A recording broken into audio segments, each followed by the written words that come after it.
this is English 230, film discussion number 2. I'm Jordyn. I'm Kristen. I'm Halen. I'm Darby. And today we're discussing 3 different questions.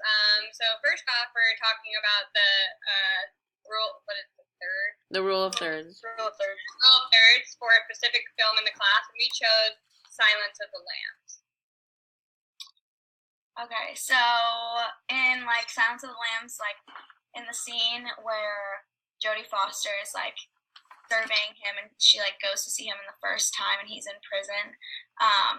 The shots are really close up on their faces to begin with. So in the rule of thirds, obviously the subject of the shot would be their face and their eyes and their facial movements and body characteristics and stuff.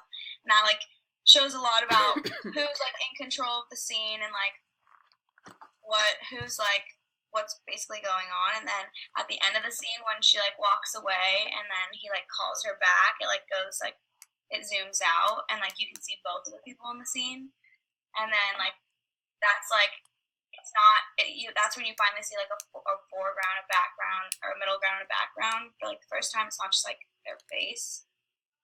So I don't know, in the final scene, the rule of thirds, it's supposed to be in the middle third, and the two characters, you finally see them as equals, and they're finally fighting, and not one person has the most control. They're finally on even playing fields, I guess. Yeah, I think they did a really good job with using this throughout the entire film, kind of show the dominance of the characters. So for example, when Sterling is in the FBI center and she's talking to her boss, they put her at the lower end of the screen, she's sitting down looking up at him, even though they're both in the same shot and you can see both of them. You can obviously see who's the more dominant character, as well as when Lester's in his cage and you're kind of looking down at him, you kind of look at someone that's powerless at that point when he's tied up in his cage. So I think they did a really good job of using the rule of thirds to kind of really show the power of the people throughout the film. I also think it was used in the cage scene when after Lester's killed the guy and he sort of hangs him up as the angel. We see him the background shot, we have the middle ground, but we still are seeing a foreground in that, which makes this weird emphasis upon it. It's really creepy. Yeah, definitely. And in the final scene when you're focusing on them talking on the phone and it's going back and forth and that, and then it pans out on him and you're just seeing everything around him. All right. So next question is, what is it? The next question, never mind, I can't pull it up. Yeah, for many critics, acting is one of the toughest things to evaluate. What, in your opinion, is a good way to approach everything evaluating film acting? I'll go first. So I think one thing I really look for is kind of their acting style. So for example, the man who played Lester in Silence of the Lambs, he's a very kind of impersonator actor. He can change from scene to scene. And as well as in other movies that he played, I think he did a very good job of being able to change personality.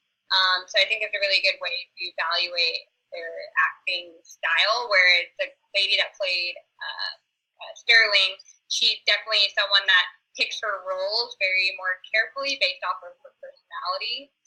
So I think persona and kind of the person that they are in real life is a good way to evaluate the kind of actor they are and what you kind of expect from their performance. But I also think it's interesting when they manage to break out of this role of sorry, of the typical role that you might always see Will Ferrell, playing things like Elf or whatever, but when he does if he did a serious role and if he was able to do it well, I think that would kind of show that he's almost a better actor if he was able to break out and show I think in the book it says verisimilitude. Definitely. I think along with that. Go ahead. You're good. All right. So I think that a lot, I read in the book, a lot of it has to do with audience expectations, and I feel like when you're going to see a movie and you see like a household name like Jodie Foster or like anyone like that, like Robert Downey Jr., like you have an expectation that like they're gonna perform up to like their like abilities that they always like have been. So I don't know. I feel like if like the acting is natural and like you like feel some like way and like can connect with the character, that like also qualifies as a really good actor if you can like identify with the character and it like audience connection.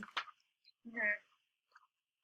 Yeah, definitely. I think, it's like someone like Tom Hanks who can play any role and you can believe it no matter what, whether it's serious or like comedic. Someone like that people really connect with because they're not, playing the same character over and over again. Someone like Jim Carrey, who's a very like funny actor, then when he's in a serious role, you don't take him seriously because you just see him as this like comedic person. Yeah. Yeah, I think that can also be like damaging too, because like you can't take them, like if you see someone like Will Ferrell or something, like all you see him is like an elf, and then you try and like watch a movie where he plays like the most, like serious character. It can also be very like difficult to focus on that. Definitely. Like you're waiting for him to do something funny because that's what he's supposed to do. Yeah, exactly. Yeah, I know that the book actually points out Johnny Depp like as like kind of like one of the ultimate like versatile actors. Like you see him in something like Edward Scissorhands, but then we also see him in things like Captain Jack Sparrow, which is like the total dork. Yeah. But we also has like this very serious character, so I think that's like really important. But I also think that you can be a really good actor not doing that. Like I feel like Sterling was still a really good actor, and she was really able to convey the part really well, and like you said, really naturally, and was able to like connect with the audience. I think that's just like the most important part of that. Yeah, she was a relatable character in a sense. Okay, so the last one is, which of the films would you show to your family over Thanksgiving break? Oh my gosh. I don't know. I think I would like do Silence of the Lambs probably. Same. Just because like in Breathless, there was just like some pretty like raunchy comments made in that movie, and that movie was a little raunchy for the family. I was just like, oh gosh, I didn't really get it. And then The Seventh Seal, that's just really hard to follow, and like I don't think that like a lot of people would understand the concepts or like enjoy watching. I think my family actually might like Seventh Seal. I liked Seventh Seal. I think like my grandparents would love that movie. Right? They would understand all like the biblical symbols in there that we never learned. Yeah, I would definitely think there's like some explicit meaning behind that film. I just don't really know. I didn't really get what it was, but I think Silence of the Lambs is definitely the most relatable. But it's also one of those things that like it's cool to look beneath like what you see on the outside, like because like everyone's heard of Silence of the Lambs. Like I had never seen it before, but like I kind of was like whatever, like it's a horror, it's a thriller kind of a deal. But like being able to like critically analyze it like actually made it like a lot cooler for me. totally agree. For sure. Yeah, because I never watched it to where it's like, well, like the point of views or like how they're positioning. Yeah. Like, or like where you're really watching like the characters together. But I, so like knowing that our parents have seen the movie, like it'd be kind of cool to like really point that. Yeah, like I think. Yeah. It makes it more complex, yeah. Yeah, definitely. And we know that they enjoy that movie. I think Breathless, like, one thing I researched was that, like, it had such a low budget, so they had to, like, do all these, like, cutting out, like, they, instead of, like, cutting out scenes, they just, like, made, like, scenes shorter, so, like, yeah, I noticed that. Like, all of a sudden, like, the scene was, like, jumping from one to the other, and, like, I thought that was kind of very... A conversation, like, the shots would just, like, switch so many times, and I was so confused. But like, same. So that one, like, I thought that film was like, if you didn't know that, like, that would have been a film very irritable to watch. Silence of the Lambs, I think, just makes the most sense from like A to B. You're able to kind of follow. I feel like it's like it's the most modern kind of a deal. Yeah, definitely. Yeah, like Breathless for me was like hard to follow because I was like trying to I got lost in the dialogue a lot. Because I didn't, like, it's not, like, modern, like you're saying. So it's, like, you're trying to, like, think about what they're saying. Like, when he's like, you make me puke. I'm like, nobody would say that today. Yeah. But, like, Silence of the Lamb, the dialogue's a lot easier to follow in a sense of, like, understanding what they're actually trying to get at.